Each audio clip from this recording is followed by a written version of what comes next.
We got training, but we didn't get the training that they get today. I mean, there was no, I think that we did calisthenics about twice in my 5 years of the service. Now, I know when the 104th was in training in Oregon, before I joined them overseas, they had calisthenics and all that, but we never did. But I was in the National Guard in 1935 and 36, and we had no equipment to speak of at all. We went on a 2-week encampment, and we had trucks driving down the road acting as tanks, and we were given sticks as guns. And that's how bad the situation was in those days.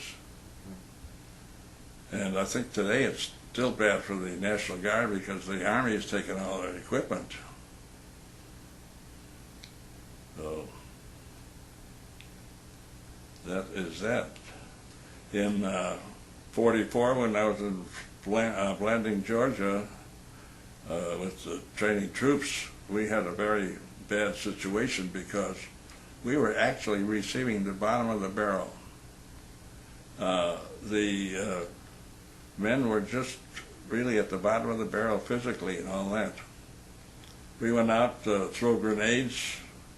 I was throwing them further left-handed than they could right-handed.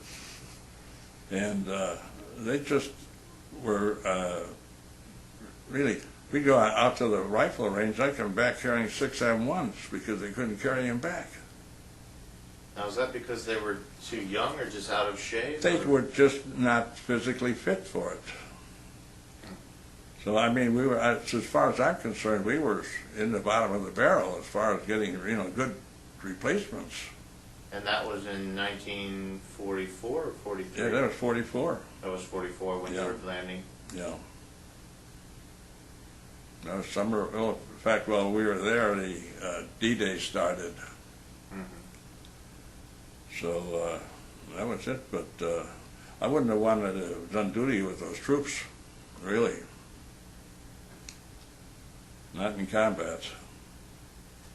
And is that why you hear a lot of stories from veterans that say that the green troops, when they came in, they had a higher probability that they would get hit in action or become casualties? Well, really, I thought that the 3 months of troop duty that these recruits got before they went overseas was very inadequate.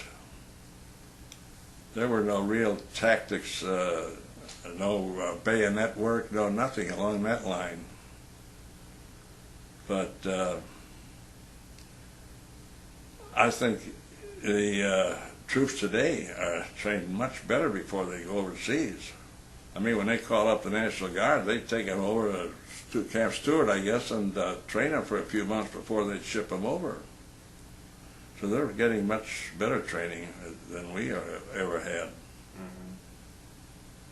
And after they trained, like say a soldier would train at Blanding and then they would ship him overseas, they would immediately throw him into the front lines without additional training overseas? Well, at one time, when we came off the hill at Schoppenhoven for rest and recuperation and get replacements, we were in pretty bad shape by then. We'd been through several engagements, and they put us in a rest area in Eschweiler, and we got troop replacements. Well, then they thought we were too shot up and green troops, so they sent us down the river, along the Roar River up near Durham, to relieve the 83rd Division. And the 83rd Division was sent up to the Bulge. So another piece of good luck on our part. But while we were there, we were training troops because we were just in a hold position. We would send out a patrol at night to go across the river and try to get a prisoner. But that's about all we did. Besides sending artillery and mortars over there, firing on targets But we didn't have too much ammunition because most of it was going to the Bulge. So at that time we trained troops, but unless you had a break coming off the line, you would be on the line anywhere from 7 to 10 days usually, sometimes 2 weeks, and then you come back for a rest and to rebuild your troops. About all you could do then would be to talk to the replacements and tell them what they had to expect and so on down the line. But they were still green going in.